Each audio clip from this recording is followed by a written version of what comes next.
তো লাস্ট ক্লাসে আমরা হ্যালো অ্যালকেনের সমস্ত রকম প্রস্তুতি যা হয় মোটামুটি সব দেখেছিলাম। এবার আমরা হ্যালো অ্যালকেন গুলোর রিয়াকশনের মধ্যে ঢুকবো। যে কোনো হ্যালো অ্যালকেনকে আমরা জেনারেলি আর এক্স এভাবে প্রকাশ করতে পারি, অ্যালকিল হ্যালাইড আর এক্স। এর যত রকম রিয়াকশন হয় সেগুলোকে এখানে আমি একটা ছকের মধ্যে দেখিয়েছি, সেগুলো এক এক করে এক্সপ্লেন করছি। যদি হ্যালো অ্যালকেনের মধ্যে KOH এবং H2O, ওয়াটার KOH অর্থাৎ জলীয় KOH এভাবে লিখে দেয় মাঝে মাঝে, জলীয় KOH বা জলীয় NaOH বা জলীয় AgOH, এটাকে অনেক সময় এইভাবে লিখে দেয় যে আর্দ্র AgOH। তো এখানে দিলে ROH তৈরি হবে, আর এক্সটা সরে গিয়ে OH তৈরি হবে। OH ROH মানে এটা একটা অ্যালকোহল তৈরি হলো। তার মানে অ্যালকিল হ্যালাইড থেকে অ্যালকোহল তৈরির পদ্ধতি হচ্ছে এটা। এখানে যদি KOH না ইউজ করে KSH, অক্সিজেন না ইউজ করে, অক্সিজেন পিরিয়ডিক টেবিলে অক্সিজেনের নিচেই তো সালফার, অক্সিজেন না ইউজ করে যদি আমি সালফার ইউজ করতাম KSH বা NaSH বা AgSH, তাহলে ROH না হয় RSH হতো। ROH হলে যেটাকে আমি অ্যালকোহল বলি, আর SH হলে সেটাকে আমি বলতাম থায়ল, THIOL, থায়ল। সিমিলারলি যদি রিয়েজেন্ট হিসেবে আমি R-ONA দিই, R-ONA বলতে ধরো R- বলতে যে কোনো একটা অন্য অ্যালকিল গ্রুপ, আর ONA বলতে O মাইনাস Na প্লাস। যেমন ধরো CH3Cl আছে, এই CH3Cl হয়ে গেল আমার RX, এর সঙ্গে CH3 ধরো CH3CH2O মাইনাস, এটা ডিফারেন্ট হতে হবে এমন কথা নেই, একইও হতে পারে। তাহলে কি হয়, সিম্পল SN2 রিয়াকশন হবে, এখান থেকে এটা অ্যাটাক করবে, ক্লোরিনটা খুলে বেরিয়ে যাবে, তাহলে CH3CH2CH3 প্রোপেন তৈরি, সরি CH3CH2O CH3, মানে ইথাইল মিথাইল ইথার তৈরি হবে, এরকম ইথার তৈরি হবে। ONA না ইউজ করে যদি আমি SNA ইউজ করি, তাহলে R-SR হবে, থায়ো ইথার তৈরি হবে। বেশ, নেক্সট রিয়েজেন্ট হচ্ছে থায়ো ইথার তৈরির আর একটা, সেটা হচ্ছে যদি Na2S ETOH জল দেওয়া হয়, তাহলে RX যে অ্যালকিল হ্যালাইড ছিল সেটারই থায়ো ইথার তৈরি হবে। এখানে তো R ডিফারেন্ট হতে পারে, এখানে একটা জিনিসই দুবার জুড়বে। যদি এরকম হয় যে CH3CH2Cl এর মধ্যে যদি আমি এই রিয়েজেন্টটা দিই Na2S ETOH ওয়াটার, তাহলে এই অ্যালকিল পার্টটাই দুবার জুড়বে, মাঝখানে অক্সিজেন ইথার তৈরি হবে, CH অক্সিজেন না সরি থায়ো ইথার তৈরি হবে S। CH3CH2 ছিল, Cl না দিয়ে আমি দেবো S, তারপরে এটাই আবার রিপিট করব, CH2CH3, এভাবে থায়ো ইথার তৈরি করতে পারি। এস্টার তৈরি করতে পারি অ্যালকিল হ্যালাইড থেকে, এরকম R-C double bond O Ag যদি এরকম দেওয়া হয়, সিলভার সল্ট নেওয়া হয়, তাহলে এরকম এস্টার তৈরি হয়। এটা কিভাবে হয় এটা একবার দেখাই। ধরো R-C ডাবল বন্ড OAg মানে O মাইনাস Ag প্লাস, এখানে এর মধ্যে আমি দিলাম RX, এখানে আমি স্যাম্পল SN2 রিঅ্যাকশনের মতন ভাবতে পারি, এটা আর এ অ্যাটাক করবে, এক্সটা খুলে বেরিয়ে যাবে, তাহলে কি হলো product R-C double bond O, এখানে আর চলে আসবে, এই আরটা চলে আসবে যেহেতু ও অ্যাটাক করেছে আর আচ্ছা ব্যাপার, এভাবে রিঅ্যাকশনটা হয়।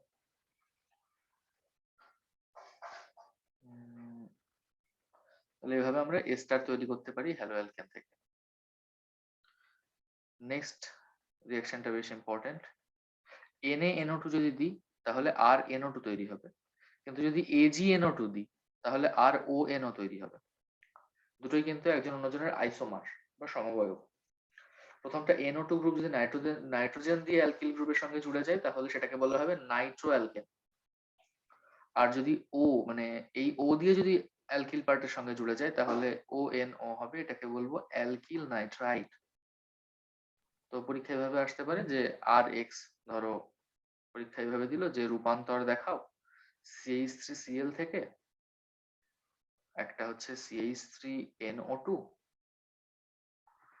আর একটা হচ্ছে CH3ONO, তাহলে এখানে কি দিতে হবে, এখানে কি দিতে হবে, এরকম দিতে পারে। তাহলে প্রথমটা দিতে হবে NaNO2, পরেরটা হচ্ছে AgNO2 ইথানল জল, এভাবে করতে পারি।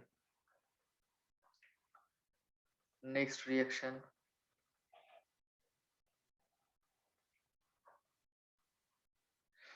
এই রিয়াকশনটা ইউজ খুব আছে, KCN ইথানল জল, শুধু KCN ও দিয়ে দেয় মাঝে মাঝে, KCN ইথানল জল দিলে সায়ানাইড তৈরি হবে RCN। অন্যদিকে যদি AgCN ইথানল জল দিই তাহলে RNC তৈরি হবে। RCN হচ্ছে সায়ানাইড, আর NC হচ্ছে আইসোসায়ানাইড। এভাবে পরীক্ষা আসতে পারে, যেহেতু দুটো অপোজিট, তাই না, একবার কার্বন দিয়ে জুড়ছে, একবার নাইট্রোজেন দিয়ে জুড়ছে। তো এটা খুব ইম্পর্টেন্ট। একবার যদি সায়ানাইড আমরা তৈরি করতে পারি, সায়ানাইড করলে আহ এটা এটা কাজে লাগে এই জন্য যে RX এর মধ্যে যতগুলো কার্বন ছিল, সায়ানাইড দেওয়ার পর RCN কার্বন সংখ্যা বেড়ে গেল, একটা X সরে একটা CN আসলো, একটা কার্বন বেড়ে গেল।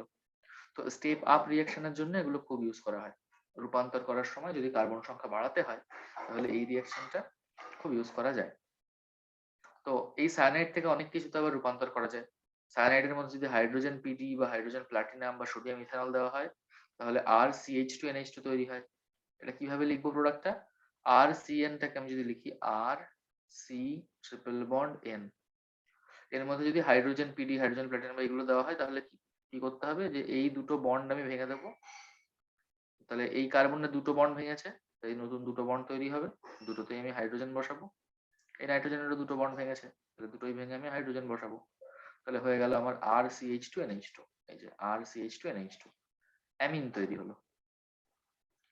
নেক্সট রিয়াকশন, যদি এর মধ্যে সায়ানাইডের মধ্যে SnCl2 HCl দিয়ে জল দিয়ে হিট করি, একই কার্বন বিশিষ্ট অ্যালডিহাইড তৈরি হয় RCN, CN-টা হয়ে যাবে CHO। এই বিক্রিয়াটাও ইম্পর্টেন্ট খুব, এই বিক্রিয়ার নাম হচ্ছে স্টিফেন বিক্রিয়া। একটি বিক্রিয়া সহ উদাহরণ দাও, এরকম করে স্টিফেন বিক্রিয়া দিয়ে দিতে পারে পরীক্ষায়। বেশ, সায়ানাইডকে যদি হাইড্রোলিসিস করি, H+ জল বা ইথানল জল দিয়ে হাইড্রোলিসিস যদি করি তাহলে CN-টা হয়ে যায় COOH, অ্যাসিড তৈরি করা যায়। যদি জল দিই, কনসেন্ট্রেটেড H2SO4 দিই, HCl দিই, মানে জল বা কনসেন্ট্রেটেড অ্যাসিড যদি দিই তাহলে অ্যামাইড তৈরি হয়ে যায়। অ্যামাইড কিভাবে তৈরি হবে, আমি লিখতে পারি এরকম RC ট্রিপল বন্ড N, এখানে আমি জল যোগ করছি, আমি দুটো বন্ড ভাঙলাম, এখান থেকে ভেঙে কার্বনে দুটো বন্ড হবে আর নাইট্রোজেনে দুটো বন্ড হবে, এখানে O বসালাম আর H বসালাম, মানে H2O অ্যাকচুয়ালি বসালাম, তাহলে হয়ে গেল RCONH2, অ্যামাইড তৈরি হয়ে গেল। এইভাবে আমরা অ্যামাইড তৈরি করতে পারি। এগুলো রূপান্তরে খুব কাজে আসে, সায়ানাইড থেকে বিভিন্ন জিনিস তৈরি। বেশ, সায়ানাইড হলো, আইসোসায়ানাইড তো বললামই। যদি RX এর মধ্যে অ্যামোনিয়া ইথানল এবং 100°C দেওয়া হয় তাহলে কি হয়, RCl, X মানে হ্যালোজেন, যে কোনো আমি RCl নিলাম, তার মধ্যে যদি অ্যামোনিয়া, অ্যামোনিয়াটাকে আমি ভেবে লিখছি NH, অ্যামোনিয়া, NH3, এর মধ্যে মনে মনে এইভাবে HCl আমি বের করে দিতে পারি। দিলে কি হবে, RN, আর এর সঙ্গে ডিরেক্ট N জুড়বে, আর NH2, এই RNH2 তৈরি হলো। এই বিক্রিয়াটাকে বলা হয় হফম্যান অ্যামোনোলিসিস, এবং এই বিক্রিয়া এখানেই থামে না, এরপরে এই RNH2 তৈরি হলো, এর মধ্যে যদি আরেকটা আবার RCl আসে তাহলে এই আবার HCl বেরিয়ে যাবে, তাহলে কি হবে RNHR, এটা তৈরি হবে RNHR, এটাই অ্যাকচুয়ালি RNH, RNHR, এটাই মানে অ্যাকচুয়ালি R2NH। ঠিক একইভাবে R3N তৈরি হবে, তারপর ফাইনালি R4N-N+X- তৈরি হবে। এই বিক্রিয়াটা বেশ ইম্পর্টেন্ট, হফম্যান অ্যামোনোলিসিস বিক্রিয়া। পরীক্ষায় যদি দেয় যে কোনো অ্যালকিল হ্যালাইড দিয়ে দিল, ধরো মিথাইল ক্লোরাইড, পরীক্ষায় যদি প্রশ্ন আসে যে মিথাইল ক্লোরাইডের মধ্যে অ্যামোনিয়া যোগ করে উত্তপ্ত করলে কি হয় সমীকরণ সহ লেখো, তাহলে তুমি বলবে যে এই বিক্রিয়াটির নাম হচ্ছে হফম্যান অ্যামোনোলিসিস। এখানে প্রথম ধাপে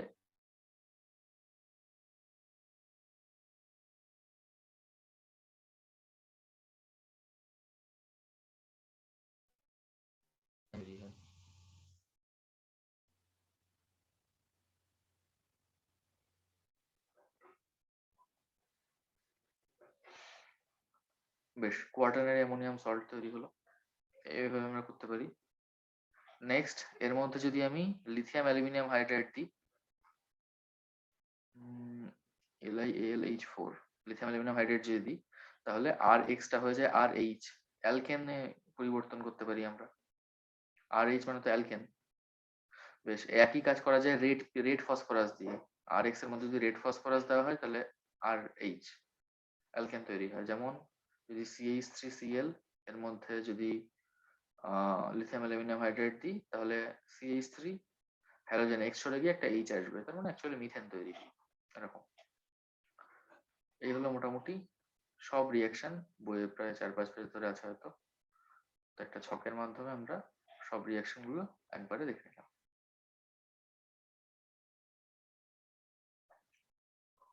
বেশ, এবার একটা বিশেষ রিয়াকশন যেটা ক্লাস 11-এই রয়েছে, তো একবার তাও বলে দিই খুব শর্টে। উচ্চতর অ্যালকাইন তৈরি। যে কোনো একটা অ্যালকাইন রয়েছে ধরো, এই অ্যালকাইনটা R C triple bond CH, এটাকে আমি বলতে পারি একটা টার্মিনাল অ্যালকাইন। টার্মিনাল অ্যালকাইন মানে C ট্রিপল বন্ড C তো অ্যালকাইন, তার টার্মিনাল অ্যালকাইন মানে হচ্ছে এক পাশে অন্তত একটা হাইড্রোজেনই থাকবে, আর এই পাশে যা খুশি থাকুক, এক পাশে একটা হাইড্রোজেন দরকার। তো R C triple bond CH এর মধ্যে যদি আমি NaNH2 দিই, NaNH2 এর নাম হচ্ছে সোডামাইড। তো সোডামাইড যদি দিই, সোডামাইড এবং লিকুইড অ্যামোনিয়া যদি দিই, তাহলে সোডামাইড মানে NaNH2 মানে NH2 মাইনাস Na প্লাস। এই NH2 মাইনাস গিয়ে এই H টাকে ধরবে এবং এই বন্ড সরে গিয়ে এরপর শিফট হবে। তাহলে কি হলো, R C triple bond C, এখানে মাইনাস হয়ে গেল, C মাইনাস হয়ে গেল, আর এখানে যে Na প্লাস ছিল এর পাশে সেই Na প্লাস চলে আসলো। এর নাম হচ্ছে সোডিয়াম অ্যাসিটিনিলাইড। অ্যাসিটিনিলাইড, অ্যাসিটিনিলাইড। তারপরে যদি আমি যে কোনো অ্যালকিল হ্যালাইড যদি দিই, এই কার্বনটা এই অ্যালকিল হ্যালাইডে অ্যাটাক করতে পারে। R C triple bond C এটুকু আছে, এর সঙ্গে একটা মিথাইল এসে জুড়লো। তাহলে এখানে একটা অ্যালকাইন ছিল R C triple bond C, এখানে R C triple bond C CH3, carbon সংখ্যা বাড়িয়ে ফেললাম। বেশ, এখানে যদি R C triple bond C এর মধ্যে যদি আমি লিকুইড অ্যামোনিয়া সোডামাইড দিই 1 মোল, তাহলে আলটিমেটলি আমার না লিকুইড, এটা 1 মোল দেবো 1 নম্বর আর কি। 2 নম্বরে দেবো হচ্ছে CH3I, CH3I বা CH3Br দিলেই হলো। তাহলে আমার এই প্রোডাক্টটা তৈরি হবে। এবং প্রথমে হবে এই মনোসোডিয়াম অ্যাসিটিনিলাইট। মনোসোডিয়াম বলছি কারণ একটা সোডিয়াম আছে এখানে, মনোসোডিয়াম অ্যাসিটিনিলাইট। সেখান থেকে এই প্রোডাক্টটা তৈরি হবে। এর মধ্যে যদি মিথাইল ক্লোরাইড দিই, মিথাইল ক্লোরাইড বা মিথাইল ব্রোমাইড দিলেই হলো। সিমিলারলি যদি আমি 1 মোল ইউজ না করে আমি sodium liquid ammonia, sodamide liquid ammonia যদি 2 মোল যোগ করতাম, তাহলে দুপাশে দুটো হাইড্রোজেন আছে, দুটো হাইড্রোজেনই সরে গিয়ে C মাইনাস Na প্লাস করে দিত। আগে ছিল মনোসোডিয়াম অ্যাসিটিনিলাইট, এখন হয়ে যাবে ডাইসোডিয়াম অ্যাসিটিনিলাইট। এরপর যদি আমি মিথাইল ব্রোমাইড দিই, মিথাইল ব্রোমাইড মানে যে কোনো অ্যালকিল হ্যালাইড যদি দিই, 2 মোল লাগবে, কারণ দুটো কার্বন আছে, দুজনই অ্যাটাক করবে। যদি CH3Br এখানে অ্যাটাক করে ব্রোমিনটাকে খুলে দেয়, এইভাবে হতে পারে। ধরো আরেকটা CH3Br এই সলিউশনের মধ্যে আছে, 2 মোল নিয়েছি, তাই এখানে অ্যাটাক করে ব্রোমিনটাকে খুলে দেবে। তাহলে দুদিকেই মিথাইল জুড়ে গেল, C ট্রিপল বন্ড C ছিল, দুদিকেই মিথাইল জুড়ে গেল, বিউট 2 আইন তৈরি হলো। প্রথমে শুরু করেছিলাম অ্যাসিটিলিন নিয়ে, 2 কার্বনের কম্পাউন্ড, ফাইনালি আমি পেলাম 4টে কার্বন। তাহলে আমি স্টেপ আপ করলাম, উচ্চতর অ্যালকাইন তৈরি করলাম। বেশ, কোশ্চেন ঠিক একইভাবে এটা দেখে নিবি, CH3CH2 C triple bond CH, এর মধ্যে এখান থেকে আমি তৈরি করছি এইটা। পরীক্ষায় এইটা থেকে এইটা রূপান্তর দিয়ে দিতে পারে, তাহলে আমরা কিভাবে করব উচ্চতর অ্যালকাইন প্রস্তুতি এইভাবে করব। বেশ, সেকেন্ড এইটা থেকে এইটা কিভাবে করবে, নিজে নিজে করবে। দুপাশে কোন কোন গ্রুপ যুক্ত হয়েছে যা সেটা দেখতে হবে, তাহলে সেইভাবে আমি অ্যালকিল হ্যালাইড চুজ করব।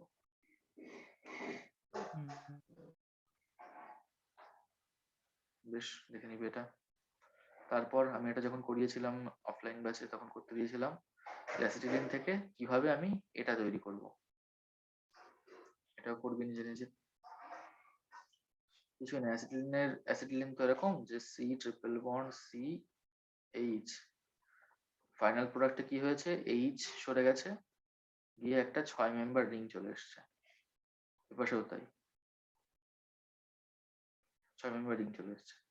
তার মানে যদি আমি অ্যাসিটিলিনের দুপাশে আমি কার্বন বানাই, ডাইসোডিয়াম অ্যাসিটিলাইট, এবং তারপর যদি আমি একটা 6 মেম্বার এর হ্যালাইড নিই, নিয়ে এটা দিয়ে যদি অ্যাটাক করাই, তাহলে আমার এই 6 মেম্বার রিং এর পাশে চলে আসবে। যদি এটা 2 মোল নিই, দুপাশ থেকে অ্যাটাক হবে, হয় দুপাশেই আমার 6 মেম্বার রিং চলে আসবে। তাহলে এই রিয়াকশন কিভাবে করব? প্রথম স্টেপে হচ্ছে লিকুইড অ্যামোনিয়া সোডামাইড 2 মোল, সেকেন্ড স্টেপে সাইক্লোহেক্সাইল ক্লোরাইড, এটাও নেবো 2 মোল। তাহলে আমার এরকম প্রোডাক্ট চলে আসবে। এভাবে আমরা প্রোডাক্ট ডিজাইন করতে পারি। একটা প্রোডাক্ট দেখে আমরা চিন্তা করতে পারি যে এটা আমরা কিভাবে বানাবো। ঠিক আছে, প্রোডাক্ট সিনথেসিসে এভাবে আমরা এই রিঅ্যাকশনটাকে ইউজ করতে পারি। নেক্সট রিঅ্যাকশন, হ্যাঁ গ্রিগনার্ড এবার মাঝখানে রয়েছে। ঠিক আছে, করিয়ে দিয়ে রয়েছে এখন পরপর। গ্রিগনার্ড নিয়ে আমাদের অনেক ডিটেলসে পড়তে হবে। অ্যালকোহল চ্যাপ্টারে তো অনেক ডিটেলসে পড়তে হবে আমাদের। ধরো এই একটা অ্যালকিল হ্যালাইড রয়েছে, যে কোনো একটা অ্যালকিল হ্যালাইড রয়েছে। এর মধ্যে যদি ম্যাগনেসিয়াম শুষ্ক ইথার দেওয়া হয়, তাহলে কি হয়, এই কার্বন এবং হ্যালোজেন বন্ডের মাঝখানে ম্যাগনেসিয়াম চলে আসে। এই কার্বন, তার সঙ্গে ম্যাগনেসিয়াম, তার সঙ্গে ব্রোমিন, এই টাইপের কম্পাউন্ডকে আমি লিখতে পারি এই যে CH3 এই পার্টটা একটা অ্যালকিল গ্রুপ, আর অ্যালকিল গ্রুপ, এরপরে হচ্ছে ম্যাগনেসিয়াম, তারপরে ব্রোমিন মানে একটা হ্যালোজেন, আর MgX। এটাকে আমি বলতে পারি এটা একটা অ্যালকিল ম্যাগনেসিয়াম হ্যালাইড। এই অ্যালকিল ম্যাগনেসিয়াম হ্যালাইডদেরই বলা হয় গ্রিগনার্ড রিএজেন্ট। গ্রিগনার্ড রিএজেন্ট এটা খুব খুব কাজে লাগবে আমাদের। যে কোনো কনভার্সনেই মোটামুটি গ্রিগনার্ড রিএজেন্ট মানে ইউজ করা যায় আর কি, এত ইউজে। ঠিক আছে, তো গ্রিগনার্ড রিএজেন্ট হলো, এটা তৈরি হলো। এরপর কি হবে, এই গ্রিগনার্ড রিএজেন্ট, এই যে ম্যাগনেসিয়ামের পাশে যে কার্বনটা, সেটাকে মনে মনে আমি নেগেটিভ ধরতে পারি। এটা নেগেটিভ, ম্যাগনেসিয়ামের উপর পজিটিভ, এরকম ধরতে পারি, মানে এই বন্ডটা না দিয়ে। এরপর যদি আমি এর মধ্যে কোনো ইলেকট্রোফাইল আনি, এখানে আরোগুলো বাদ দে, ভুল করা আছে এখানে। ধরো আমি এই একটা কম্পাউন্ড নিলাম, এই কম্পাউন্ডের নাম হচ্ছে অক্সিরেন নিলাম। এই নেগেটিভ দিয়ে কি হবে, তখন এই কার্বন অ্যাটাক হবে, হয়ে এই বন্ডটা খুলে যাবে। তাহলে সি CH3 অর্থাৎ CMe3, তারপরে এটা জুড়েছে এখানে, মানে এই কার্বনটা মানে CH2, এই কার্বনের পর এখানে আছে CH2, তারপরে ওটা হয়ে গেছে O মাইনাস, হয়ে গেছে O মাইনাস, আর এখানে যে Mg Br+ ছিল, এখানে Mg Br+ হয়ে গেছে। নেক্সট স্টেপে H3O+ দিলে ও Mg Br টা OH হয়ে যাবে, ব্যাস। এভাবে গ্রিগনার্ড রিএজেন্ট দিয়ে ইউজ করতে পারি আমরা। এই চ্যাপ্টারে পড়বো, অনেকটাই পড়বো গ্রিগনার্ড রিএজেন্ট নিয়ে। বেশ, স্টিরিওকেমিস্ট্রি অফ E2 রিঅ্যাকশন এটা আমরা এখনো করিনি, এলিমিনেশন রিঅ্যাকশন কোনোটাই করা হয়নি, করবো আস্তে আস্তে। এই যে এখানে চলে এসেছে ধাতুর সঙ্গে বিক্রিয়া, বইয়ে দেখবে এরকম পয়েন্ট আছে একটা, ধাতুর সঙ্গে বিক্রিয়া। আমি খুব শর্টে একটা এর মধ্যে রেখেছি। আর এক্স, যে কোনো অ্যালকিল হ্যালাইড, তার মধ্যে যদি ম্যাগনেসিয়াম ড্রাই ইথার মানে শুষ্ক ইথার দিই, তাহলে RMgX তৈরি হয়। Grignard reagent, alkyl magnesium halide, Grignard বিকারক। পরীক্ষায় যদি প্রশ্ন আসে গ্রিগনার্ড বিকারক কি, তাহলে লিখবি অ্যালকিল ম্যাগনেসিয়াম হ্যালাইড জাতীয় কম্পাউন্ডদের গ্রিগনার্ড বিকারক বলে। যে কোনো অ্যালকিল হ্যালাইডের সঙ্গে ম্যাগনেসিয়াম শুষ্ক ইথার দিয়ে বিক্রিয়া করালে RMgX তৈরি হয়, এটি গ্রিগনার্ড বিকারক। বেশ, এই RX এর মধ্যে যদি লিথিয়াম, নাইট্রোজেন এবং হেক্সেন, মানে হেক্সেন হচ্ছে সলভেন্ট, দ্রাবক, ইউজ করা হয়, তাহলে RLi তৈরি হয়। যেমন RMgX তেমন RLi। যদি PB দেওয়া হয় তাহলে হবে R4PB, R4 কিন্তু, হ্যাঁ যেহেতু PB এর যোজ্যতা 4, R4PB। RX এর মধ্যে যদি সোডিয়াম ড্রাই ইথার, সোডিয়াম শুষ্ক ইথার দেওয়া হয়, তাহলে RR তৈরি হয়, মানে দুটো R পরপর জুড়ে যায়। এই বিক্রিয়াটাকে বলা হয় ভার্জ বিক্রিয়া। বেশ, RX এর মধ্যে যদি জিঙ্ক HCl, কপার ইথানল দিই, তাহলে RH তৈরি হবে। রেড পিএইচআই দিই RH তৈরি হবে। যদি হাইড্রোজেন নিকেল প্যালাডিয়াম 525 এটাও দিই তাহলে RH তৈরি হবে। আমাদেরকে এইটা ডিটেলসে পড়তে হবে। ভার্জ বিক্রিয়া আমরা পড়েছি অলরেডি, আরো একবার পড়বো ভার্জ বিক্রিয়া পরবর্তীতে। গ্রিগনার্ডটা আমাদের ডিটেলসে পড়তে হবে। এই গ্রিগনার্ডের মধ্যে আমরা বললাম যে যদি একটা ধরো একটা অ্যালকিল পার্ট এবং MgBr রয়েছে, তাহলে আমি Mg-টাকে পজিটিভ ধরতে পারি আর এই বাকি কার্বনটাকে নেগেটিভ ধরতে পারি। তার মানে এইখানে অ্যাকচুয়ালি R মাইনাস রিয়াকশন করবে। সিমিলারলি এখানেও RLi এখানেও R মাইনাস রিয়াকশন করবে। তো আমি গ্রিগনার্ডের এর সবগুলো দেখাবো, ঠিক একইভাবে রিয়াকশন এর হবে। বইয়ের রিয়াকশন দেওয়াই নেই, যেভাবে গ্রিগনার্ড রিয়াকশন করে সেভাবেই RLi রিয়াকশন করে। দেখাচ্ছি পরপর। আগে একটা জিনিস বলে নিই, এই যে R4Pb হলো, যদি আমি অ্যালকিল হ্যালাইডটা যদি আমি ইথাইল ব্রোমাইড নিতাম, ইথাইল ব্রোমাইড বা ক্লোরাইড যা খুশি নিতাম, তাহলে লেড দিলে কি হতো, CH3CH2 এরকম চারটে হয়ে যেত, যেহেতু R4 C2H5 হোল 4 Pb চলে আসতো। তাহলে এর নাম আমি বলতে পারি, চারটে ইথাইল গ্রুপ রয়েছে তাই টেট্রা ইথাইল লেড, সংক্ষেপে TEL বলা হয়। পরীক্ষা আসতে পারে TEL কি, TEL কি আমরা বলবো TEL এর পুরো নাম হচ্ছে টেট্রাইথাইল লেড। টেট্রাইথাইল লেড ইথাইল ব্রোমাইড বা ইথাইল ক্লোরাইডের সঙ্গে লেডের বিক্রিয়ায় এটি উৎপন্ন হয় এবং এর ব্যবহার হচ্ছে, জাস্ট এটাই লিখে রাখবি যে তেলের অকটেন নাম্বার বৃদ্ধিতে, অকটেন নাম্বার বৃদ্ধিতে টেট্রাইথাইল লেড ব্যবহার করা হয়। বেশ, ভার্জ বিক্রিয়া একবার যে দেখিয়েছি এটা জানিসই, সোডিয়াম শুষ্ক ইথার দিলে এই যে CH3Br ছিল, আর এক মোল CH3Br এরকম আসবে, এই যে এখানে যেমন দেখানো হয়েছে CH3Br এই ব্রোমিন এরকম সরে যাবে। আর সোডিয়াম যেহেতু দিয়েছি তাই একটা ব্রোমিন একটা সোডিয়াম নিয়ে বেরিয়ে যাবে, একটা NaBr তৈরি হবে, এই ব্রোমিন একটা সোডিয়াম নিয়ে বেরিয়ে যাবে, এখান থেকে আরেকটা NaBr তৈরি হবে। রেজাল্টেন্ট প্রোডাক্ট আমার হবে ইথেন। এখানে যে কোনো অ্যালকিল হ্যালাইড নিয়ে করা যাবে। বেশ, জৈব ধাতব যৌগ কাদের বলে, এটা পরীক্ষায় এসছে এর আগে। যে সমস্ত যৌগে কার্বন পরমাণু সরাসরি ধাতুর সঙ্গে যুক্ত থাকে তাদেরকে জৈব ধাতব যৌগ বলে। উদাহরণ গ্রিগনার্ড CH3MgBr, তাই না? CH3MgBrটাকে কেমন লিখবো আমি, CH3MgBr, তাই তো? তার মানে কার্বন এবং ধাতুর ডিরেক্ট বন্ড রয়েছে, তাই একে আমি জৈব ধাতব যৌগ বলি। পরীক্ষায় প্রশ্ন আসতে পারে জৈব ধাতব যৌগ কি, উদাহরণ দাও। উদাহরণ দাও না বললে উদাহরণ দিয়ে দিতে হবে, যে গ্রিগনার্ড বিকারক একটি জৈব ধাতব যৌগের উদাহরণ, কারণ এখানে কার্বন ম্যাগনেসিয়াম বন্ড রয়েছে। তেমনি এই লিথিয়াম CH3Li এটিও জৈব ধাতব যৌগ, কারণ এখানে কার্বন লিথিয়াম বন্ড রয়েছে। টেল এটাও এর এক্সাম্পল, TEL টেট্রাইথাইল লেড এটারও এর এক্সাম্পল। এবার আসবে গ্রিগনার্ড। গ্রিগনার্ডের সঙ্গে অনেক টাইপের কম্পাউন্ডের রিয়াকশন আছে, aldehyde, ketone, ester, formate, cyanide, এরকম একটা ফরমেট, কার্বন ডাই অক্সাইড এরকম, আর HCHO মানে ফর্মালডিহাইড এদের রিয়াকশন আছে। তার মধ্যে ইম্পর্টেন্ট হচ্ছে এটা এটা এটা এটা এগুলো ইম্পর্টেন্ট। ঠিক আছে, পরপর দেখি আমরা।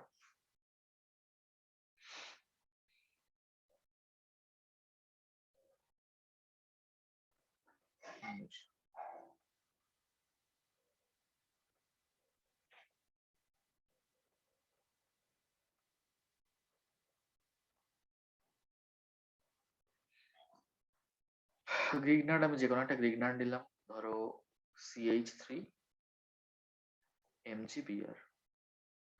তাহলে এখান থেকে আমার যেটা অ্যাটাক করবে, CH3 একটু বড় দেখেই নি, CH3CH2 নি। তাহলে এখানে আমার রিয়াকশন করবে কি, CH3CH2 মাইনাস এটা রিয়াক্ট করবে, তাই না? এরকম বলেছিলাম Mg প্লাস হয় মাইনাস হয়। এর মধ্যে যদি আমি ফর্মালডিহাইড নিই HCHO, H C double bond O H, H C H নিলে এই নেগেটিভটা এখানে অ্যাটাক করবে, এটা খুলে যাবে। প্রথম স্টেপ কি হলো, এখানে CH3 CH2, এই CH3 CH2 হলো, এই কার্বনে গেল, এটা হচ্ছে সেই কার্বন, সেই কার্বনে রয়েছে ও ডবল বন্ড ও ছিল, সেটা ও মাইনাস হয়ে গেল, আর দুটো এইচ ছিল এখানে ও মাইনাস, আর এখানে গ্রিগনার্ডের মধ্যে যে MgBr ছিল MgBr প্লাস, তাহলে এখানে MgBr হয়ে যাবে। এর মধ্যে যদি আমি H3O প্লাস দিই, মানে H প্লাস জল, তাহলে ও মাইনাসটা এটা OH হয়ে যাবে, তাহলে আমি N প্রোপাইল অ্যালকোহল পাবো এখান থেকে। এই H C double bond H ফর্মালডিহাইডের সঙ্গে যেভাবে রিয়াকশন হয় একইভাবে নিজেই করতে পারবি। যদি এখানে আমি CH3 বসাই, CH3 C double bond H অর্থাৎ অ্যাসিটালডিহাইড, তাহলে একইভাবে রিয়াকশন করতে পারবো। যদি আমি দুপাশে মিথাইল বসাই, তাহলে অ্যাসিটোন হয়ে যাবে, সেক্ষেত্রেও আমি একইভাবে রিয়াকশন করতে পারবো। একদম মেকানিজম একই, প্রোডাক্ট ভাবে লিখতে পারবি। তাহলে যে কোনো অ্যালডিহাইড বা কিটোনের সঙ্গে এইভাবে রিয়াকশন হয়। বেশ, এবার হচ্ছে এস্টারের সঙ্গে রিয়াকশন। ধরো আমার এই গ্রিগনার্ডই রয়েছে CH3 CH2 মাইনাস, এবার আমি একটা এস্টার নিচ্ছি CH3 সি ডাবল বন্ড ও CH3, ধরো এটা একটা এস্টার। এই মাইনাসটা এসে এই কার্বন অ্যাটাক করবে, এই বন্ডটা খুলে যাবে, প্রোডাক্ট কি হবে CH3 সি ডাবল বন্ড ও, এই CH2 আর CH3 সে জুড়লো, CH2 CH3, আমি একটা কিটোন তৈরি হয়ে গেল। কিন্তু গ্রিগনার্ড তো আমি দিয়েছি, গ্রিগনার্ড তো সিস্টেমে আরো রয়েছে, তাহলে কিটোন হয়ে রিয়াকশন থামবে না, এর মধ্যে আবার গ্রিগনার্ড অ্যাটাক করবে। গ্রিগনার্ড হিসেবে আমার ছিল CH3 CH2 minus MgBr plus, তাহলে এটা আবার এখানে অ্যাটাক করবে ঠিক আগের মতন। এখানে CH3 ছিল, এই কার্বন ও মাইনাস হয়ে গেল, ও মাইনাস MgBr, এ পাশে ইথাইল ছিল, মানে C2H5 লিখে দিলাম ইথাইল, আর আরেকটা ইথাইল অ্যাটাক করেছে, এখানেও C2H5, এর মধ্যে H প্লাস জল দিলে ও MgBr টা OH হয়ে যাবে। এভাবে রিয়াকশন করতে পারি আমরা। বেশ, বাকি রিয়াকশন গুলো খুব একটা ইম্পর্টেন্ট না, এবং পরে এগুলো আসবে, এই CO2 এর সঙ্গে রিয়াকশন এটা আসবে, তো অ্যাসিড চ্যাপ্টারে আসবে, এবং এই অ্যালডিহাইডের সঙ্গে রিয়াকশন গুলো অ্যালকোহল চ্যাপ্টারে আসবে, তখন আমরা দেখব বাকিগুলো। এই যে একটা এখানে দেখানো হয়েছে। বেশ, নেক্সট আমরা অ্যারোমেটিক রিয়াকশনে চলে যাই। অ্যারাইল হ্যালাইড, ধরো বেঞ্জিনের মধ্যে যদি জিঙ্ক ক্লোরাইড FeCl3 ক্লোরিন এগুলো দেওয়া হয়, এগুলো সব ক্লাস 11 এর রিয়াকশন, সব না কিছু কিছু, বেশিরভাগই 11 এর রিয়াকশন। যেমন এই যে বেঞ্জিনের ক্লোরিনেশন, এটা ক্লাস 11 এর বই দেখে নিবি। বেঞ্জিনের chlorination, Friedel Crafts alkylation, acylation, এই সবগুলো ক্লাস 11 এর রিয়াকশন। বেশ, এখানে আমাদের যেটা লাগবে বেঞ্জিন থেকে বিভিন্ন হ্যালো অ্যালকেন তৈরির রিয়াকশন। এর মধ্যে যদি জিঙ্ক ক্লোরাইড বা FeCl3 দিই ক্লোরিনের সঙ্গে, তাহলে ক্লোরিন বা ব্রোমিন এরকম চলে আসবে। যদি আমি ক্লোরিন নিই Cl আসবে, ব্রোমিন নিই ব্রোমিন আসবে। যদি এই রিয়েজেন্টটা আবার দিই, তাহলে একটা ক্লোরিন বা ব্রোমিন ছিল আর একটা ক্লোরিন বা ব্রোমিন আসবে, সেটা কিন্তু প্যারাতে জুড়বে, প্যারাতে একটা জুড়বে সেটাই মেজর প্রোডাক্ট হবে, অর্থতে একটা জুড়বে সেটা হবে মাইনর প্রোডাক্ট। এটা কেন হবে বলছি, কেন মেটাতে হবে না। আচ্ছা, নেক্সট রিয়েজেন্ট হচ্ছে I2, তার সঙ্গে HiO3 নাইট্রিক অ্যাসিড আর HGO, এটা দিলে আয়োডোবেনজিন তৈরি হবে। অন্যদিকে HClO2 CuCl2 400°C, এটা দিলে ক্লোরোবেনজিন তৈরি হয়। এটা হচ্ছে র্যাশিক পদ্ধতি, এটা ক্লোরোবেনজিনের ইন্ডাস্ট্রিয়াল প্রিপারেশন, কলকারখানায় বা শিল্প কারখানায় শিল্প প্রস্তুতি আর কি, যেখানে ইন্ডাস্ট্রি তৈরি হয় ক্লোরোবেনজিন, সেখানে এই পদ্ধতি ব্যবহার করা হয়। বেশ, বেঞ্জিনের সঙ্গে যে ক্লোরোবেনজিন তৈরি হলো ক্লোরিনের সঙ্গে এই FeCl3 এটা দিয়ে, এই বিক্রিয়ার মেকানিজমটা এরকম, বেঞ্জিনের যে পাই বন্ড সেটা ভেঙে ক্লোরিনে অ্যাটাক করবে। এই যে দুটো কার্বন ছিল, এই দুটো কার্বনের, মনে করো যে এই কার্বনটা দিয়ে ক্লোরিনকে সে অ্যাটাক করলো, এই কার্বনটা দিয়ে, তাহলে এই যে ক্লোরিন এখানে জুড়লো, ওই কার্বনে যেহেতু পাই বন্ড ভেঙে গেছে, ওই কার্বনে কোনো বন্ড হয়নি, তাই ওটা পজিটিভ থেকে গেল। আর বেঞ্জিনে তো সবকটা কার্বনে একটা করে হাইড্রোজেন আছে, তাই এখানেও সেই হাইড্রোজেনটা থাকবে, যেটা আমি দেখালাম, ওগুলো দেখাইনি। এবার বেঞ্জিন একটা অ্যারোমেটিক সিস্টেম ছিল, 6 পাই ইলেকট্রন ছিল, এখানে 6টা পাই ইলেকট্রন ছিল, কিন্তু এখানে অ্যারোমেটিসিটি নষ্ট হয়ে গেল, তাই কার্বন হাইড্রোজেন বন্ড ভেঙে আবার এখানে ডবল বন্ড ফেলবে, আবার ও অ্যারোমেটিক হয়ে গেল। এটাকে আমরা বলবো যে হ্যালোজেন বাহক। FeCl3 কে আমরা বলবো হ্যালোজেন বাহক এই বিক্রিয়ার ক্ষেত্রে। হ্যালোজেন বাহক কেন বলবো? কারণ এই যে Cl2, আমরা রিঅ্যাকশনের শুরুতে Cl2 নিয়েছিলাম এবং FeCl3 নিয়েছিলাম, Cl2 FeCl3 নিয়েছিলাম। তো Cl2 FeCl3 নেওয়ার জন্য কি হয়েছিল, যে FeCl4 মাইনাস তৈরি হয়েছিল এবং Cl প্লাস তৈরি হয়েছিল। Cl প্লাসটা হচ্ছে এই বিক্রিয়ার ইলেকট্রোফাইল, এগুলো সব ক্লাস 11-এ আছে। তো যেহেতু এই বিক্রিয়ার ক্ষেত্রে ইলেকট্রোফাইলের কাজ করছে Cl, মানে Cl প্লাস, এবং এই ইলেকট্রোফাইলটা তৈরি হতে সাহায্য করছে FeCl3, তাই FeCl3 কে হ্যালোজেন বাহক বলা হয়। এই বিক্রিয়ার নাম টাইপ যদি বলি, সেটা হচ্ছে ইলেকট্রোফিলিক প্রতিস্থাপন বিক্রিয়া। ক্লাস 11-এ এরকম লেখা আছে, এই পয়েন্টে এই রিঅ্যাকশন গুলো আছে, ইলেকট্রোফিলিক প্রতিস্থাপন বিক্রিয়া।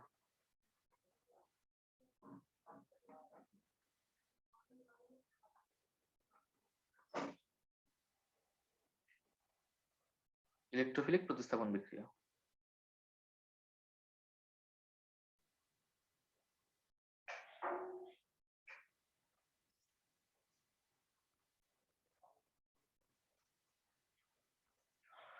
বেশ, এখানে এই রিঅ্যাকশনের ক্ষেত্রে এই যে FeCl3 নেওয়া হয়েছে, লেখা আছে অনার্দ্র। অনার্দ্র মানে হচ্ছে এখানে জল ইউজ করা যাবে না। কেন এখানে জল ইউজ করা যাবে না সেটা দেখি। জল ইউজ করলে কি হবে, এই যে FeCl3 আমি ইউজ করেছি, সেই জল FeCl3 কে অ্যাটাক করে দেবে। তো FeCl3 এখানে কাজ করছিল লুইস অ্যাসিড হিসেবে। তার মানে লুইস অ্যাসিড হিসেবে বলতে দেখ, যে ক্লোরিন তো নিচ্ছিলাম, এই যে Cl এই ক্লোরিনের লোন পেয়ার প্রথমে Fe কে অ্যাটাক করছিল, করে এই পুরো ক্লোরিনটাই এই FeCl3 এর উপর শিফট হয়ে যাচ্ছিল। যদি জলই FeCl3 কে অ্যাটাক করে ফেলে, তাহলে ক্লোরিন করতে পারবে না। ক্লোরিন অ্যাটাক না করলে এই Cl প্লাস এটাও তৈরি হবে না। এই যে রিঅ্যাকশনে Cl প্লাস ইউজ হয়েছে সেটাও হতে পারবে না, রিঅ্যাকশন হবে না। তো এখানে আমি এটা লিখেছিলাম যে Lewis acidity of FeCl3 is destroyed by water. এই FeCl3 যে লুইস অ্যাসিড হিসেবে কাজ করছিল, সেই লুইস অ্যাসিডিটিটা নষ্ট হয়ে গেল জলের জন্য। So electrophile will not be generated in this reaction. ইলেকট্রোফাইলটা তৈরি হতে পারবে না, এই রিঅ্যাকশনের যে ইলেকট্রোফাইল Cl প্লাস এটা তৈরি হতে পারবে না। সেগুলো খুব বেসিক জিনিস, 11-এর জিনিস, তাই আর বলছি না এগুলো। বেশ, বেনজিন এর মধ্যে I2 আয়োডিনেশন যখন আমি করব, এই আয়োডোবেনজিন তৈরি হবে এবং এর সঙ্গে HI তৈরি হবে। এই রিঅ্যাকশন করার সময় অক্সিডাইজিং এজেন্ট বা একটা জারক পদার্থ দেওয়া হয়। কেন দেওয়া হয়? কারণ এই রিঅ্যাকশনটা হচ্ছে একটা উভমুখী বিক্রিয়া। যখন আয়োডিন ইউজ করব তখন বিক্রিয়াটা একটা উভমুখী বিক্রিয়া। উভমুখী হলে আমার প্রোডাক্ট তৈরি হবে, প্রোডাক্ট আবার রিঅ্যাকট্যান্টে কনভার্ট হয়ে যাবে। তাহলে তো আমার লাভের লাভ কিছু হলো না। প্রোডাক্ট তৈরি করছি, সেটা যদি আবার রিঅ্যাকট্যান্টে কনভার্ট হয়ে যায়, এবার সেটাকে আমি বন্ধ করব কি করে, বা প্রোডাক্টটাকে বেশি তৈরি করব কিভাবে, সেটা করার জন্যই অক্সিডাইজিং এজেন্টটা দেওয়া হয়।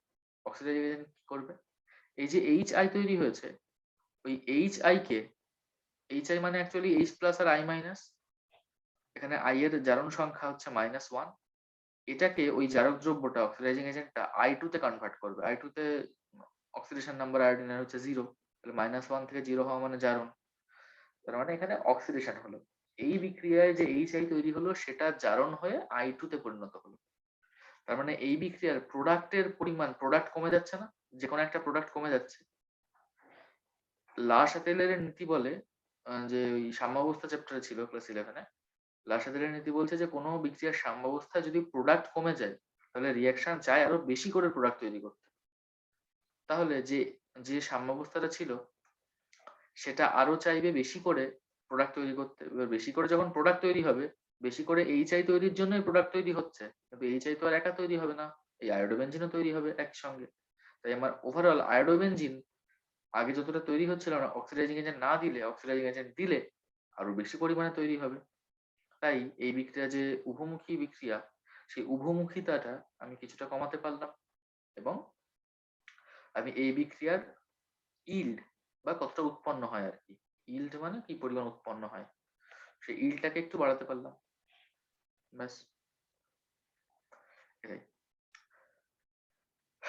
এবার একটা প্রশ্ন আমরা বললাম যে একটু পরে উত্তর দেব, সেই প্রশ্নটা হচ্ছে যে একটা ক্লোরিন বা ব্রোমিন আসার পর পরের ক্লোরিন বা ব্রোমিন প্যারায় কেন আসছে, প্যারা এবং অর্থতে কেন আসছে, মেটায় কেন আসছে না। সেটা এরকম, ধরো একটা ক্লোরোবেনজিন, এই হচ্ছে ক্লোরোবেনজিন, ক্লোরোবেনজিনের রেজোন্যান্স দেখানো হয়েছে এখানে। এই রেজোনেটিং স্ট্রাকচার গুলো দেখ, অর্থ পজিশনে, মানে এই এখানে অর্থ পজিশন, এটা এটা হচ্ছে অর্থ পজিশন, এটা হচ্ছে প্যারা পজিশন। এই ছবিতে অর্থ পজিশনে নেগেটিভ, এই ছবিতে প্যারা পজিশনে নেগেটিভ, এই ছবিতে অর্থ পজিশনে নেগেটিভ। তাই নেগেটিভ চার্জ তৈরি হচ্ছে অর্থ এবং প্যারা পজিশনে, নেগেটিভ চার্জ তৈরি হচ্ছে। এবং এই রিয়াকশনে আমরা কি দেখলাম যে সিএল প্লাস এর উপর অ্যাটাক হচ্ছে। তো সিএল প্লাস এর উপর যদি অ্যাটাক হয় তাহলে অ্যাটাকটা অর্থ এবং প্যারা দিয়েই হওয়া ভালো, মেটায় তো নেগেটিভ চার্জ তৈরি হচ্ছে না, তাহলে মেটা দিয়ে অ্যাটাকটা হবে না, অর্থ এবং প্যারা দিয়ে হবে। তাই এক্ষেত্রে একটা ক্লোরিন ঢোকার পর পরের ক্লোরিন যখন আসছে তখন অর্থ বা প্যারাতে যুক্ত হচ্ছে। এবং প্যারার প্রোডাক্টটা মেজর কেন হচ্ছে, কারণ যদি দুটো ক্লোরিন অর্থতে জুড়তো, এই যে অর্থতে যদি জুড়তো তাহলে এদের মধ্যে রিপালশন বা বিকর্ষণ হতো, প্যারায় সেই বিকর্ষণটা নেই, সেই জন্য এটা মেজর, এটা মাইনর, আর মেটা তো তৈরি হয় না, এটাই ব্যাপার। এখান থেকে আসছে আমাদের একটা নতুন কনসেপ্ট, বেনজিন রিং এর। আমরা দেখলাম যে ক্লোরিন ক্লোরিন বেনজিন রিং এ ইলেকট্রন দিচ্ছে, হ্যাঁ, ক্লোরিন বেনজিন রিং এ ইলেকট্রন দিচ্ছে, ইলেকট্রন দিচ্ছে বলেই অর্থ এবং প্যারাতে নেগেটিভ চার্জ তৈরি হচ্ছে। তাই আমার প্রোডাক্ট অর্থ বা প্যারায়, অর্থ বা পরের ক্লোরো সিএল প্লাস কে যখন অ্যাটাক করছে তখন অর্থ বা প্যারা দিয়ে করছে, অর্থ বা প্যারা দিয়ে করছে। তার মানে আমার ইলেকট্রোফাইল, ইলেকট্রোফাইলটা বেনজিন রিং এর কোথায় আসবে, কোন পজিশনে ঢুকবে সেটা ঠিক করে দিচ্ছে বেনজিনের উপর থাকা এই গ্রুপটা। এই গ্রুপটাই ঠিক করছে যে নতুন গ্রুপ কোথায় আসবে। যদি এই গ্রুপটা, এই বেনজিনের উপর থাকা গ্রুপটা ইলেকট্রন ডোনেটিং গ্রুপ হয়, যেমন এখানে এটা একটা ইলেকট্রন ডোনেটিং, ইলেকট্রন বেনজিন কে ডোনেট করছে, তাহলে সবসময় অর্থ প্যারা প্রোডাক্ট তৈরি হয়। যদি ইলেকট্রন উইথড্রয়িং গ্রুপ হয় তখন মেটা প্রোডাক্ট তৈরি হয়। যেমন NO2 হচ্ছে একটা ইলেকট্রন উইথড্রয়িং গ্রুপ, এখানে অর্থ প্যারাতে পজিটিভ তৈরি হচ্ছে, রেজোন্যান্স করে দেখবি যে অর্থ প্যারাতে পজিটিভ তৈরি হচ্ছে, তাহলে একটা ইলেকট্রোফাইলের সঙ্গে অ্যাটাকটা এটা পজিটিভ সাইড দিয়ে নিশ্চয়ই ভালো হবে না, অর্থ দিয়ে বা প্যারা দিয়ে নিশ্চয়ই ভালো হবে না। কিন্তু মেটাতে নেগেটিভ আসছে না ঠিকই, কিন্তু পজিটিভ তো নেই, তো এটা রিলেটিভলি বেশি নেগেটিভ, এটা দিয়ে অ্যাটাক হবে, তাই মেটা প্রোডাক্ট তৈরি হবে। ইলেকট্রন ডোনেটিং গ্রুপ যদি কোনো রিং এর উপর থাকে, যেমন এই ক্লোরিন এখানে ছিল, তাহলে রিয়াকশনের রেট বেড়ে যায়, রেট বেড়ে যায়, এর ক্ষেত্রে রেট কমে যায়। রেট বেড়ে যায় বলে এই গ্রুপগুলোকে বলা হয় অ্যাক্টিভেটিং গ্রুপ, আর এর ক্ষেত্রে রেট কমে যায় বলে এটা হচ্ছে ডিঅ্যাক্টিভেটিং গ্রুপ। যেমন বেনজিনের সঙ্গে রিয়াকশন করে প্রথমে আমার ক্লোরোবেনজিন তৈরি হলো, ক্লোরোবেনজিন, পরের স্টেপে আবার যদি একই রিয়েজেন্ট দিই তাহলে এখানে একটা ক্লোরিন এখানে একটা ক্লোরিন, দুটো ক্লোরিন তৈরি হলো। আমি যদি বলি এইটার রেট বেশি না এটার রেট বেশি, এই স্টেপের রেট বেশি, আমি বলবো যে সেকেন্ড স্টেপের রেট বেশি। কেন? কারণ এখানে একটা ইলেকট্রন ডোনেটিং গ্রুপ রয়েছে, ইলেকট্রন ডোনেটিং গ্রুপ থাকার জন্য ও রিংকে অ্যাক্টিভেট করছে,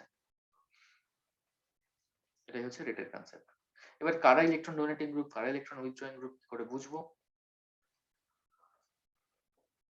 তার জন্য গ্রুপগুলোকে আমাদের চিনতে হবে। ইলেকট্রন উইথড্রয়িং গ্রুপ হচ্ছে এরা, NO2 CHO COOH CN এরকম। ইলেকট্রন ডোনেটিং গ্রুপ হচ্ছে আর, মানে আর মানে যে কোনো অ্যালকিলি গ্রুপ, OR OH NH2 এরকম। ইলেকট্রন ডোনেটিং গ্রুপ হলে ওরা অর্থ প্যারা ডিরেক্টিং, ইলেকট্রন উইথড্রয়িং গ্রুপ হলে ওরা মেটা ডিরেক্টিং, অর্থাৎ মেটায় নতুন গ্রুপ যখন আসবে মেটাতে আসবে। বেশ, তাহলে আমি যদি নাইট্রোবেনজিন নিই, নাইট্রোবেনজিন নিয়ে আমি এখানে ওই যে ক্লোরিন FeCl3 দিই, তার মানে তো এখানে ক্লোরিন জুড়বে, ক্লোরিন আবার কোথায় জুড়বে, নাইট্রোবেনজিন আমরা জানি যে electron withdrawing group, withdrawing group থাকলে মেটায় জুড়বে, তাহলে প্রোডাক্ট হবে মেটা, অর্থ বা প্যারা না। বেশ, এখানে একটা প্রশ্ন, ধরো বেনজিনের উপর একটা গ্রুপ জি লাগানো আছে, তার মধ্যে ক্লোরিন এফিসিএলসি দিলাম, প্রোডাক্ট তৈরি হলো। জি যদি NO2 থাকে, এই গ্রুপটা যদি NO2 হয়, বা এই গ্রুপটা যদি H হয়, আর এই গ্রুপটা যদি OCH3 হয়, তাহলে কোন ক্ষেত্রে রেট বেশি হবে, কোন ক্ষেত্রে কম হবে? সিম্পল, যদি ইলেকট্রন ডোনেটিং গ্রুপ থাকে তাহলে রেট বেশি হবে। NO2H OCH এর মধ্যে OCH হচ্ছে ইলেকট্রন ডোনেটিং গ্রুপ, তাই রেট বেশি হবে। আর NO2 হচ্ছে ইলেকট্রন উইথড্রয়িং গ্রুপ, তাই রেট কম হবে, আর এর হবে মাঝামাঝি। C greater than B greater than A হচ্ছে রেটের অর্ডার। তাহলে এবার এর কিছু অ্যাপ্লিকেশন দেখ। এই যে টলুইন, বেঞ্জিনের উপর মিথাইল মানে হচ্ছে টলুইন। টলুইন মানে এই যে বেঞ্জিনের উপর রয়েছে আর গ্রুপ, অ্যালকিল গ্রুপ। আমরা বলেছিলাম অ্যালকিল গ্রুপ মানে হচ্ছে ইলেকট্রন ডোনেটিং গ্রুপ। তার মানে নতুন গ্রুপ যখনই আসবে, অন্য কোনো গ্রুপ যদি আসে, তখন সে আসবে অর্থ বা প্যারাতে, এবং প্যারাটাই মেজর হবে। যদি এর মধ্যে ক্লোরিন এফিসিএলসি দিই, তাহলে এই যে অর্থ তৈরি হয়েছে আর প্যারা তৈরি হয়েছে, প্যারাটা মেজর। যদি এর মধ্যে ক্লোরিন এইচ নিউ 383 কেলভিন দেওয়া হয়, তাহলে কি হবে, CH3 এর একটা হাইড্রোজেন সরে গিয়ে ক্লোরিন আসবে। CH3 এর একটা হাইড্রোজেন সরে গিয়ে যদি ক্লোরিন আসে, তাহলে CH2Cl হয়ে যাবে, CH3 না হয়। তার মানে হবে বেনজিন CH2Cl। এই যে বেনজিন CH2Cl। এখানে আমি ক্লোরিন যোগ করছি বেনজিন রিং এ, আর এখানে আমি ক্লোরিন যোগ করছি বেনজিন রিং এর বাইরে। এটা পরীক্ষায় এসেছিল, মেবি HS 2018 এসেছিল, যে বেনজিন রিং এর মধ্যে টলুইন রিয়াকশন করবে, একবার বেনজিন রিং এর মধ্যে ক্লোরিন ঢোকাতে দিয়েছিল, একবার বেনজিন রিং এর বাইরে ক্লোরিন ঢোকাতে দিয়েছিল।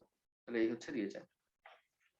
বেশ, যদি ক্লোরিন আমি এক্সেস অতিরিক্ত পরিমাণে দিই, তাহলে এই যে কার্বনের সঙ্গে থাকা তিনটে হাইড্রোজেন, তিনটেই ক্লোরিন দিয়ে প্রতিস্থাপিত হয়ে যাবে। CH3 ছিল, হয়ে যাবে CCl3।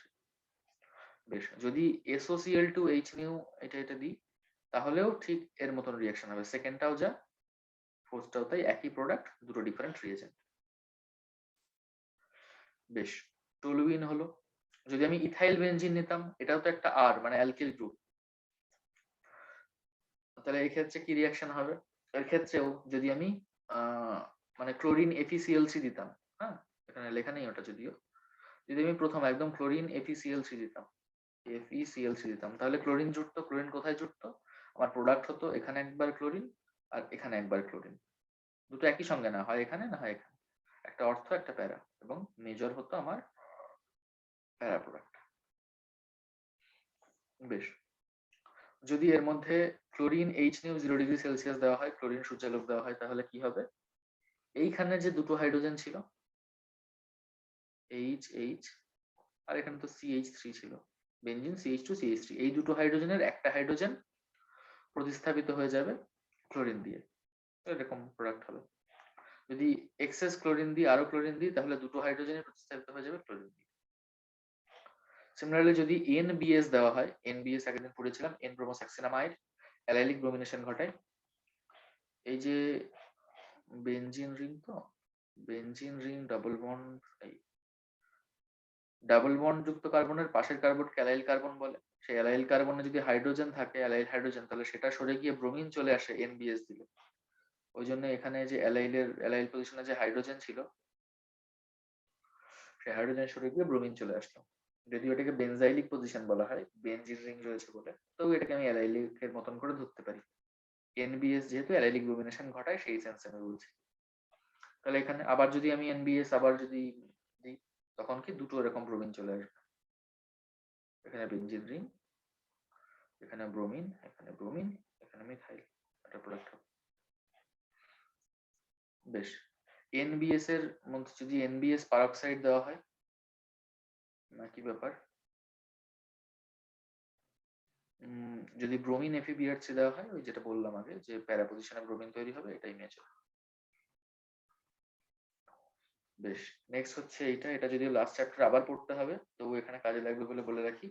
বেনজিন ডায়াজোনিয়াম ক্লোরাইড যদি দেয়, কখনো পাই আমরা, তার মধ্যে কপার মানে CuCl HCl, এটা এখন করাচ্ছি বলে শেষে করাবো না। বেনজিন ডায়াজোনিয়াম ক্লোরাইড এটা লাস্ট চ্যাপ্টারে করতে হবে, অর্গানিকে। বেনজিন ডায়াজোনিয়াম ক্লোরাইডের মধ্যে যদি CuCl HCl দিই, তাহলে ক্লোরোবেনজিন, CuBr HBr দিলে ব্রোমোবেনজিন। এই রিঅ্যাকশন দুটোকে একসঙ্গে স্যান্ডমায়ার বিক্রিয়া বলে। অন্যদিকে HCl কপার ডাস্ট বা HBr কপার ডাস্ট দিলে ক্লোরোবেনজিন বা ব্রোমোবেনজিন, এটাকে গ্যাটারম্যান বিক্রিয়া বলে। তেমনি HBF4 দিয়ে হিট করলে ফ্লুরোবেনজিন তৈরি হয়, এটাকে শিম্যান বিক্রিয়া বলে। এর মধ্যে কেআই জল দিয়ে হিট করলে আয়োডোবেনজিন তৈরি হয়। এটা ইম্পর্টেন্ট যে ক্লোরোবেনজিন ব্রোমোবেনজিন আয়োডোবেনজিন তৈরির প্রসেস, সে তো বুঝলাম ক্লোরোবেনজিন ব্রোমোবেনজিন আয়োডোবেনজিন তৈরির প্রসেস, কিন্তু আমরা এই ডায়াজোনিয়াম ক্লোরাইড বানাবো কি করে, তাই না? বেনজিন থেকেই বানাতে পারি। বেনজিন থেকে প্রথমে নাইট্রেশন করবো, নাইট্রেশন পড়েছিস নিশ্চয়ই 11-এ, concentrated nitric acid concentrated H2SO4 দিয়ে হিট, নাইট্রোবেনজিন তৈরি হবে। তার মধ্যে 10HCl দিলে বিজারণ হয়, NO2 টা NH2 হয়ে যায়, বেনজিনের উপর NH2, এটাকে বলা হয় অ্যানিলিন। এর মধ্যে যদি NaNO2 HCl 0 to 5 degree Celsius এটা দেওয়া থাকতে পারে, অথবা জাস্ট HNO2 দেওয়া থাকতে পারে,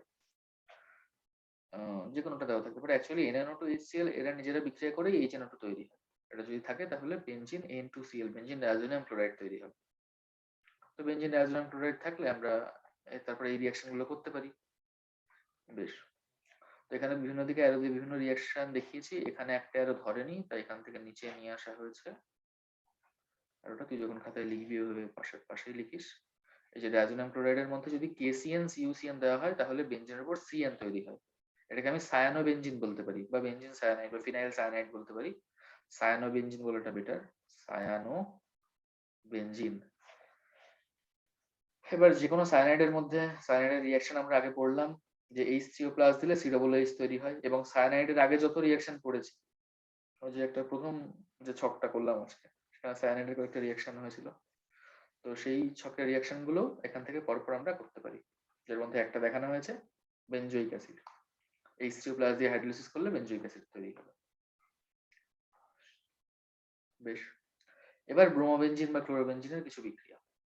আমরা জানি যে ব্রোমিন বা ক্লোরিন যাই থাকুক না কেন, এরা রিংয়ে ইলেকট্রন দেবে, তাই যদি কোনো ইলেকট্রোফাইল আসে সেই ইলেকট্রোফাইলটা যুক্ত হবে অর্থ বা প্যারা পজিশনে, এবং মেজর প্রোডাক্ট হবে প্যারাটাই, যেহেতু অর্থতে কিছু স্টেরিক রিপালশন রয়েছে। এবার দেখা যাক পরপর রিঅ্যাকশন গুলো। ক্লোরোবেনজিন বা ব্রোমোবেনজিনের মধ্যে যদি NaOH 350 ডিগ্রি সেলসিয়াস 300 ATM দেওয়া হয় তাহলে প্রথমে ONa তৈরি হয়, তারপর H+ জল দিলে OH তৈরি হয়। তাহলে এখানে আমরা শিখলাম ক্লোরো বা ব্রোমোবেনজিন থেকে ফেনল তৈরির, হ্যাঁ নাম তো ফেনল, এটা খুব ইম্পর্টেন্ট রিঅ্যাকশন। বেশ, আমি যদি এর মধ্যে অ্যামোনিয়া CO2 দিই, এগুলো দিই, তাহলে তৈরি হবে অ্যানিলিন। এইগুলো কনভার্সনে খুব কাজে লাগে। এখান থেকে যদি CuCN পিরিডিন 475 কেলভিন দিই তাহলে সায়ানোবেনজিন আবার তৈরি হবে। ক্লোরোবেনজিন বা ব্রোমোবেনজিন থেকে ডিরেক্ট সায়ানোবেনজিন।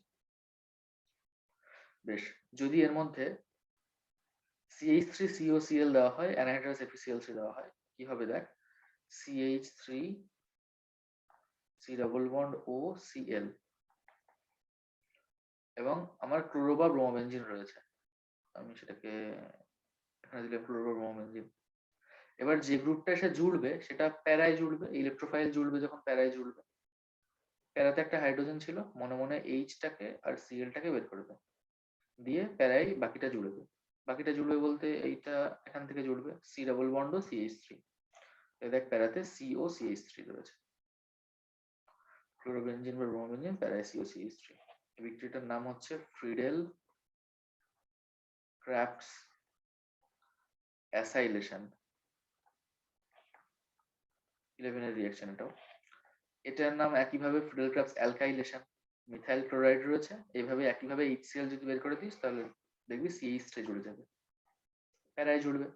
এবং অর্থতেও আরেকটা প্রোডাক্ট তৈরি হবে, যদি কোনো রূপান্তরের ক্ষেত্রে এরকম দিয়ে যে প্রোডাক্টের ওখানে A+B এরকম লেখা থাকে, হ্যাঁ, তাহলে A এর নিচে ধর মেজর লেখা আছে, তাহলে কিন্তু এটা হবে প্যারা, আর এটা ভেবে কনফিউজ হবি না যে বিটা তাহলে বিটা কিন্তু অর্থ।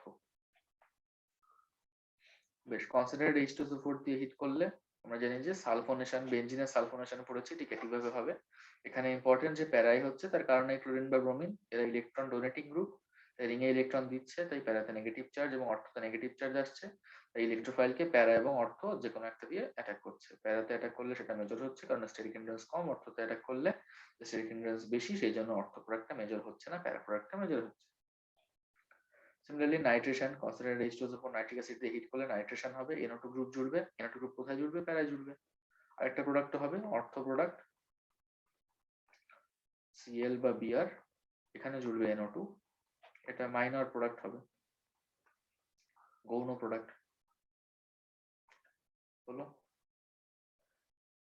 এবার বেশ কিছু রিঅ্যাকশন আর কি, এই যে আয়োডোবেনজিনের সঙ্গে যদি 2 মোল কপার দিয়ে দিই, দিয়ে হিট করি, তাহলে এটা তৈরি হয়। কিভাবে তৈরি হয়? ধরো এরকম বেনজিনের সঙ্গে আই রয়েছে, 2 মোল কপার, আমি এখানে কপার লিখলাম, এখানে কপার লিখলাম, আর একটা আয়োডোবেনজিন আমি এভাবে লিখলাম। এখান থেকে CuI তৈরি হবে, এখান থেকে CuI তৈরি হবে, আর এই বেঞ্জিনে জুড়ে যাবে, এই যে জুড়ে গেল। এই বিক্রিয়াটার নাম হচ্ছে উলম্যান বিক্রিয়া। নেক্সট একটা ইম্পর্টেন্ট রিঅ্যাকশন, Cl প্যারাপোজিশন NO2 রয়েছে, এর মধ্যে যদি 50% NaOH সলিউশন 170 ডিগ্রি সেলসিয়াস দেওয়া হয়, তাহলে Clটা হয়ে যায় ONA। আগে দেখলাম ক্লোরিনটাকে ONA করার, মানে ক্লোরিন থেকে ফেনল তৈরি, ক্লোরোবেনজিন থেকে ফেনল তৈরি যেভাবে করলাম, এটা সেভাবে করতে পারি। কিন্তু এখানে ব্যাপার হচ্ছে, যদি একটা NO2 যদি নিই, তাহলে এভাবে রিঅ্যাকশন হচ্ছে। দুটো NO2 যদি নিই, তাহলে রিঅ্যাকশনটা 170 ডিগ্রি সেলসিয়াস আর লাগছে না, 5 ডিগ্রিতে হয়ে যাচ্ছে। কেন? কারণ হচ্ছে এই যে ONA মানে তো O মাইনাসটা বেঞ্জিন রিং আরো বেশি করে রেজোন্যান্স করতে পারবে দুটো NO2 থাকার জন্য। তার মানে প্রোডাক্টটা স্টেবিলাইজ হচ্ছে মানে এটা আরো ফাস্ট, মানে এটা আরো ইজিলি হবে, কম টেম্পারেচারে হয়ে যাবে। সিমিলারলি যদি আমি তিনটে NO2, যদি আমি তিনটে দিই, তাহলে খুব সহজে, আরো সহজে রিঅ্যাকশন হয়ে যাবে। জাস্ট জল দিলে রিঅ্যাকশনটা হয়েছে, এখানে তিনটে NO2 হবে, জাস্ট জল দিলে রিঅ্যাকশনটা হয়েছে, NO2 NO2 NO2 হলো। ভার্জ বিক্রিয়া যেটা আগে করেছিলাম, 3 টাইপের এরকম বিক্রিয়া আছে, একই টাইপের বিক্রিয়া। প্রথমত হচ্ছে উডস বা ভার্জ বিক্রিয়া, এটা আমরা জানি, 2 মোল অ্যালকিল হ্যালাইড রয়েছে, অ্যালকেন তৈরি হচ্ছে, ভার্জ বিক্রিয়া পড়েছিস। একই রকম ভাবে যদি অ্যালকিল হ্যালাইড নিই, তাহলে ভার্জ বিক্রিয়া। যদি অ্যারাইল হ্যালাইড নিই, অ্যারাইল মানে বেনজিন রিং মানে অ্যারোমেটিক পার্ট, অ্যারাইল হ্যালাইড নিই, তাহলে সেটাকে বলবো ফিটিক বিক্রিয়া। একই রিঅ্যাকশন, একই রিএজেন্ট, হ্যাঁ, সোডিয়াম ড্রাইভার। তাহলে কি ঠিক একইভাবে বেনজিন রিং দুটো এরকম জুড়ে যাবে। তাহলে একটা উডস বিক্রিয়া হচ্ছে অ্যালিফ্যাটিক কি বলবো, অ্যালকিল হ্যালাইড, মানে অ্যালকিল হ্যালাইড, এটা হচ্ছে অ্যারাইল হ্যালাইড। আর যদি একটা অ্যালকিল একটা অ্যারাইল নিই, তাহলে সেটাকে বলবো উডস ফিটিক। এটা অ্যালকিল, এটা হ্যালাইড। এখান থেকে হলে কি হবে, ঠিক একইভাবে এক্স আর এই এক্স বেরিয়ে যাবে, এর সঙ্গে CH3 জুড়ে যাবে, এটা টলুইন তৈরি হলো, এটাকে বলবো উডস ফিটিক। যদি শুধু CH3X রিঅ্যাক্ট করতো, তাহলে কিন্তু এটা তৈরি হতো CH3CH3, এটাকে বলতাম উডস রিঅ্যাকশন। যদি শুধুই এটাকে নিতাম, তাহলে বেনজিন পিএইচ মানে ফিনাইল রিং আর বাইসাইক্লিক কম্পাউন্ড তৈরি হতো এটা, তাহলে এটাকে বলতাম শুধু ফিটিক। কিন্তু যদি একটা অ্যালিফ্যাটিক একটা অ্যারোমেটিক নিই, তাহলে সেটাকে বলবো উড ফিটিক। হলো। বেশ, এটুকুর মধ্যে কোনো কনফিউশন?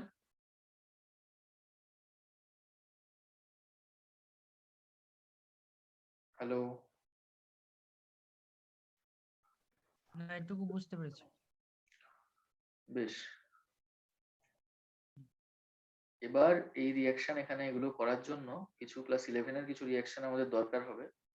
সেই রিঅ্যাকশন গুলো আমি, যেহেতু 11 অনেকে ঠিকঠাক ভাবে করতে পারেনি, কিন্তু যে রিঅ্যাকশন গুলো আমাদের কাজে লাগবে, সেই 11 এর রিঅ্যাকশন গুলো এই পেজে মোটামুটি দেওয়া আছে, কাজে লাগতে পারে কিছু কিছু রিঅ্যাকশন।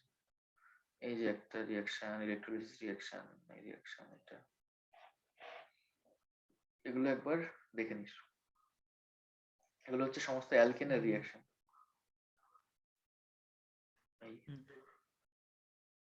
বেশ, এই মোটামুটি আমাদের হ্যালো অ্যালকেন হ্যালো অ্যালকেন চ্যাপ্টারটা শেষ হলো বলবো না, আর একটা ছোট পার্ট বাকি আছে, এলিমিনেশন রিঅ্যাকশন আমাদের বাকি আছে।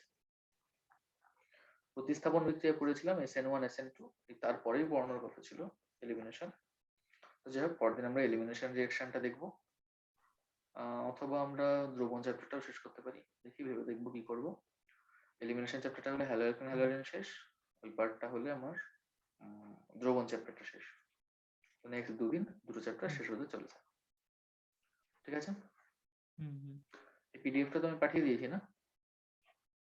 হ্যাঁ হ্যাঁ ওকে। ভিডিওটা নেই আজকে। হুম। ওকে, তাহলে চ্যাপ্টারটা শেষ মোটামুটি। হুম